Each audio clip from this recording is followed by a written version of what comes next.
പാസീവായ consent എന്ന് പറയുന്നത് മൗനം സമ്മതം എന്ന് നമ്മൾ പറയാറില്ലേ, അതിനാണ്. ഒരു വ്യക്തി ഒന്നും മിണ്ടുന്നില്ല എങ്കിൽ അല്ലെങ്കിൽ നോ പറഞ്ഞില്ല എങ്കിൽ അതിനെ കൺസെൻ്റായിട്ട് എടുക്കുന്ന, അവരുടെ സമ്മതമായിട്ട് വ്യാഖ്യാനിക്കുന്നതിനെയാണ് പാസീവ് കൺസെൻറ്റ് എന്ന് പറയുന്നത്.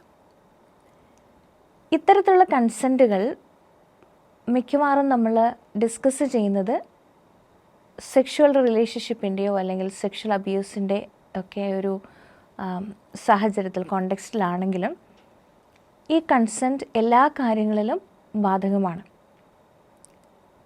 കുട്ടികളുടെ കാര്യത്തിലേക്ക് വരുമ്പോൾ ഒരു ഉദാഹരണം പറയുകയാണെങ്കിൽ, ഒരു കൂട്ടുകാരൻ്റെ ഒരു ടോയ് എടുക്കുന്നു അല്ലെങ്കിൽ അവരുടെ ബൈക്ക് ഉപയോഗിക്കാൻ എടുക്കുന്നു.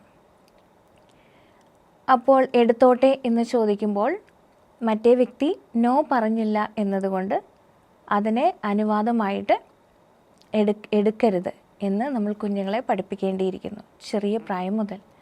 യെസ് എന്ന് മറ്റേ വ്യക്തി പറഞ്ഞോ എന്നുള്ളതാണ് പ്രധാനം. യെസ് കിട്ടിയില്ല എങ്കിൽ അതിനെ നോ ആയിട്ട് തന്നെ കണക്കാക്കാനായിട്ട് പരിശീലിപ്പിക്കേണ്ടിയിരിക്കുന്നു.